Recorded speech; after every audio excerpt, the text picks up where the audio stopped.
Now come to the question number first, part first, exercise 3.5. Question number first क्या कहता है देखिए, which of the following pair of linear equations, which of the following pairs of linear equations has unique solution. ये question हमसे ये कहना चाहता है कि कौन सा पेयर यूनिक सॉल्यूशन रखता है, इनमें से कौन सा पेयर यूनिक सॉल्यूशन रखता है, या नो सॉल्यूशन है उसके, या फिर इनफाइनाइटली मैनी सॉल्यूशंस है. तो ये कह रहा है आगे चल के पहले तो आप ये पता कीजिए कि कौन से पेयर ऑफ लीनियर इक्वेशन के सॉल्यूशंस कितने हैं, एक यूनिक सॉल्यूशन है या फिर कोई सॉल्यूशन नहीं है या फिर इनफाइनाइटली मैनी सॉल्यूशंस है. पहले तो ये पता कीजिए, फिर आगे चल के ये कहना चाह रहा है हमसे in case there is a unique solutions.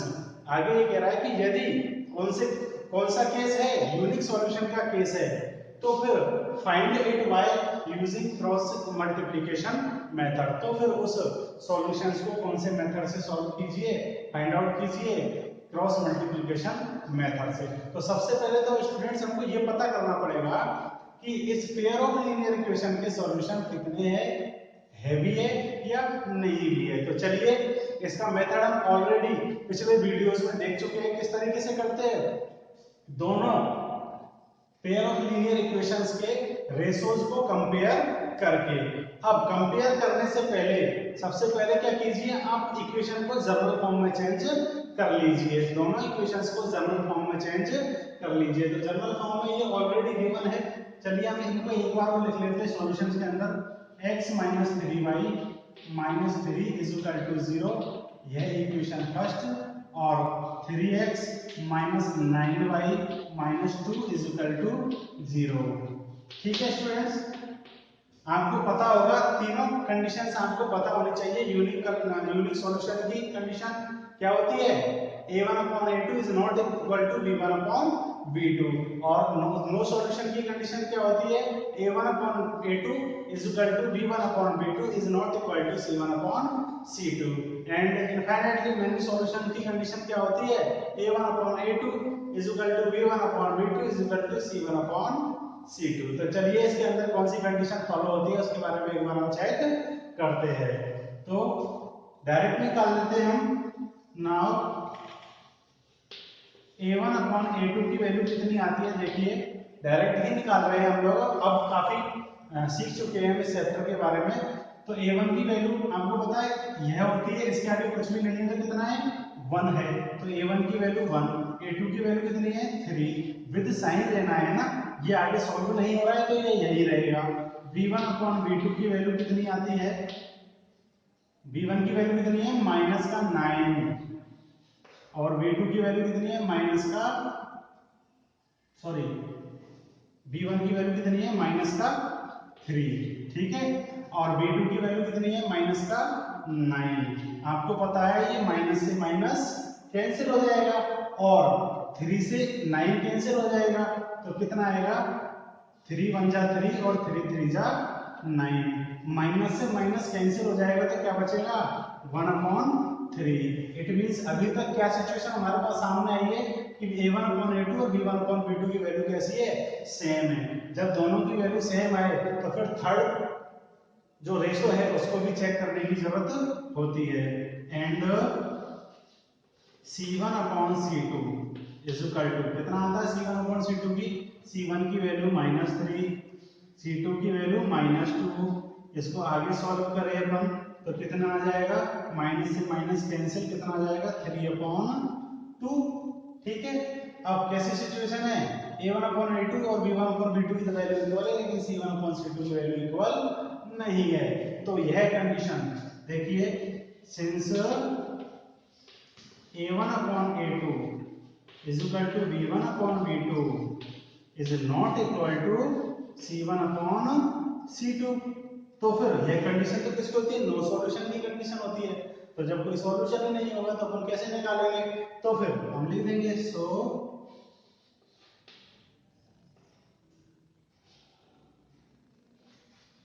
the given pair of linear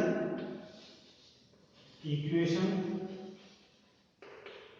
have no solution.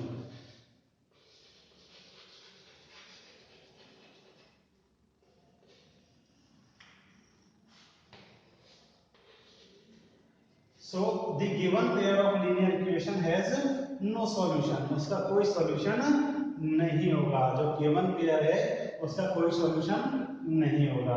तो स्टूडेंट्स ये आपकी समझ में आ गया होगा क्यों, क्योंकि क्रॉस मल्टीप्लिकेशन मेथड को तो हम कब अप्लाई करेंगे, जब कैसी कंडीशन आए, यूनिक सॉल्यूशन की कंडीशन। तो चलिए इसी के क्वेश्चन नंबर फर्स्ट के पार्ट सेकंड की ओर चलते हैं। पार्ट सेकंड के अंदर जो इक्वेशंस गिवन है वही ये रही। इन इक्वेशंस को सबसे पहले हम कौन से फॉर्म में चेंज करेंगे, जर्नल फॉर्म में चेंज करेंगे। तो चलिए करते हैं जर्नल फॉर्म में। ठीक है, जर्नल फॉर्म में चेंज करते हैं तो क्या आता है 2x प्लस वाई, क्योंकि जर्नल फॉर्म में नहीं है ये, ठीक है ना। 2x plus Y is equal to 5 है, ठीक है। इसको इधर ट्रांसफॉर्मेशन करके लेंगे तो माइनस का हो जाएगा, इज इक्वल टू कितना आ गया 0। ये हो गई हमारी इक्वेशन फर्स्ट। इसी तरीके से इसको भी चेंज कर लेंगे 3x प्लस 2y माइनस का 8 इज इक्वल टू 0। इसको RHS में से LHS में ले आए, यह प्लस का था, इधर आके किसका हो गया, ये माइनस का हो गया। अब इन दोनों इक्वेशन से रेशो कंपेयर करेंगे तो नाउ किसकी वैल्यू निकालते हैं अपन, a1 अपॉन a2 की। a1 अपॉन a2 की वैल्यू कितनी है, a1 की वैल्यू 2, a2 की वैल्यू 3, 2 अपॉन 3। कोई कैंसिलेशन नहीं है, बिल्कुल एज इट इज यही रहेगा। v1 अपॉन v2 की वैल्यू निकालेंगे तो कितना आएगा, देखिए v1 की वैल्यू कुछ भी नहीं है तो कितना है 1 है, वो भी किसका, प्लस का। तो 1 अपॉन 2, ठीक है। इसमें भी कोई कैंसिलेशन नहीं है, एज इट इज रहेगा, कॉमा c1 अपॉन c2 की वैल्यू कितनी है। अच्छा, c1 अपॉन c2 की वैल्यू तो तब देखी जाती है कब, जब a1 अपॉन a2 की वैल्यू कैसी आ जाए, इक्वल आ जाए। तो हमको निकालने की जरूरत नहीं है, आप चाहो तो निकाल सकते हो। चलिए निकाल लेते हैं। c1 की वैल्यू कितनी है -5 और c2 की वैल्यू कितनी है -8। इसको हम कैंसिल हो जाएगा, माइनस से माइनस तो कितना आ जाएगा 5 अपॉन 8, ठीक है। यहाँ पर कौन सी सिचुएशन है, सिंस a1 अपॉन a2, आप देख रहे हो a1 अपॉन a2 की v1 अपॉन v2 की वैल्यू अलग अलग है। इसकी 2 अपॉन 3 है और इसकी कितनी है 1 अपॉन 2 है। दोनों की वैल्यू कैसी है, डिफरेंट है। तो फिर क्या लिखेंगे, a1 upon a2 is not equal to v1 upon v2। First condition ही अप्लाई हो रही है, ठीक है ना। दोनों की वैल्यू कैसी नहीं है, सेम नहीं है। c1 अपॉन c2 की तो ज्यादातर तभी हम वैल्यूज निकालते हैं जब दोनों की वैल्यू कैसी आए, सेम। क्योंकि दोनों की वैल्यू दो कंडीशनों में होती है, नो सॉल्यूशन की में भी और इनफाइनाइटली मैनी सॉल्यूशंस की में कंडीशन में भी होती है। इस वजह से फिर किसकी निकालनी पड़ती है, c1 अपॉन c2 की। यूनिक सॉल्यूशंस की कंडीशन अप्लाई हो रही है यहाँ पर, तो क्या लिखेंगे, सो the pair has unique solutions. The pair has unique solution. The pair has unique solutions. अब इसको आगे सॉल्व करना है, फिर अब कौन सा मेथड अडॉप्ट करना है, क्रॉस मल्टीप्लिकेशन मेथड, ठीक है। तो हम टाइटल डाल देते हैं एक बार, क्रॉस मल्टीप्लिकेशन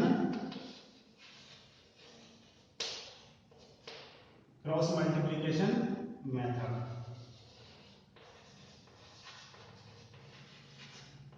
ठीक है। क्रॉस मल्टीप्लिकेशन है ना मेथड। अब इस मेथड के अंदर आपको बताया था मैंने कौन सी इक्वेशन काम में लेनी है, x वाली, जिसके अंदर x अपॉन क्या था v1 c2 minus v2 c1 is equal to y upon c1 a2 minus c2 a1 is equal to 1 upon a1 b2 minus a2 b1, यही था ना। अब इसके अंदर क्या पुट कर देंगे हम लोग, वैल्यूज पुट कर देंगे, ठीक है। अब चलिए वैल्यूज पुट करते हैं। तो वैल्यूज पुट करने पर क्या आता है, देखिए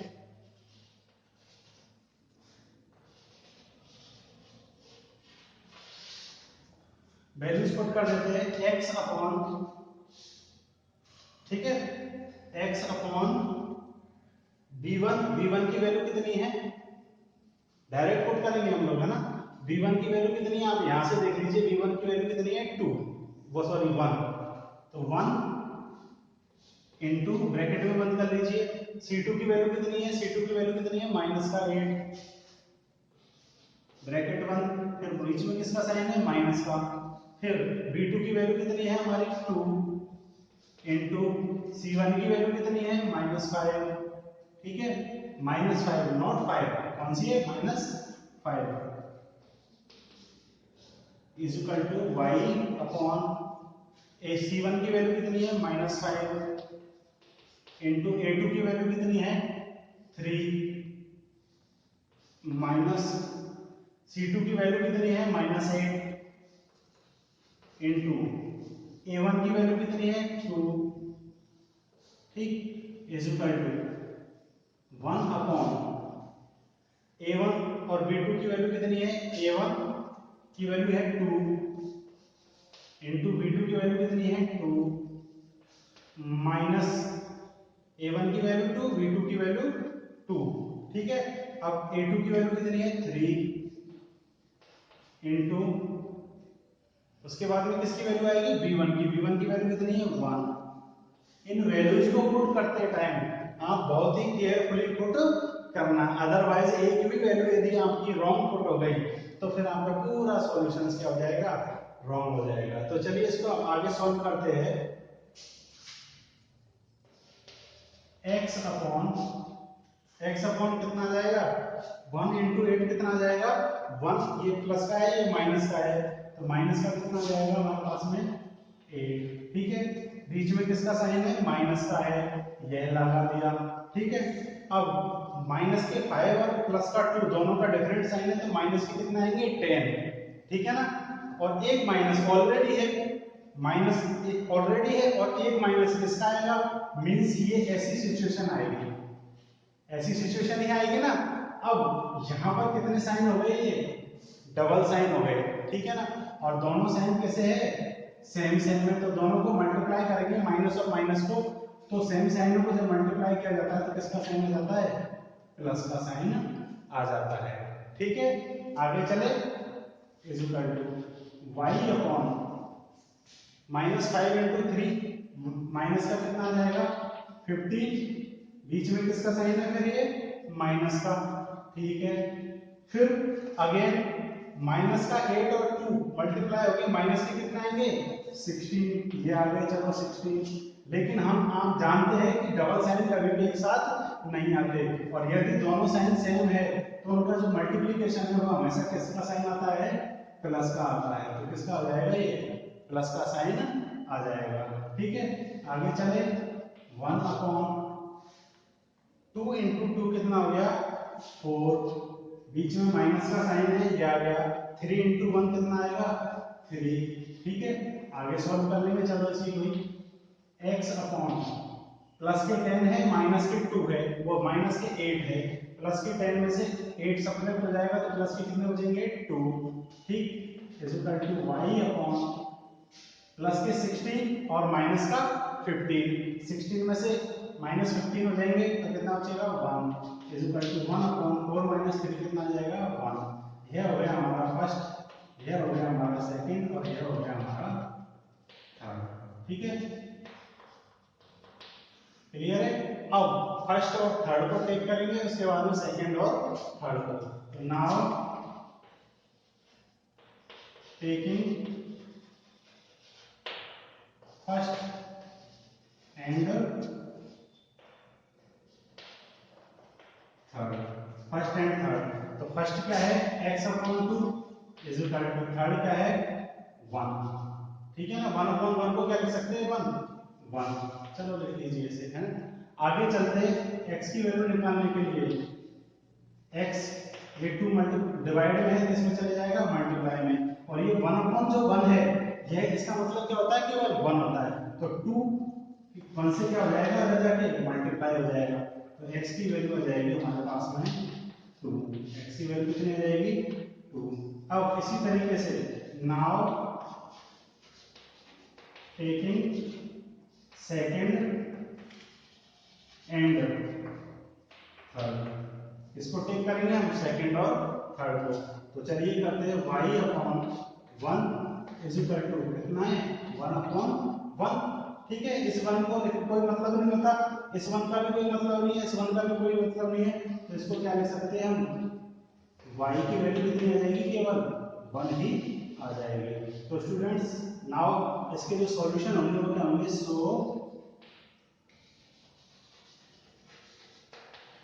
solution of the pair is x is equal to कितना है 2 comma y is equal to 1। ठीक है, x is equal to 2 and y is equal to 1।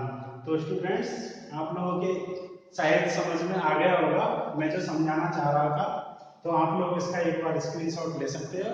And thank you for watching this video. And यदि आपने अभी तक हमारा channel subscribe नहीं किया है तो आप चैनल को सब्सक्राइब कीजिए, वीडियो पसंद आए तो उसको लाइक कीजिए। Thank you again students.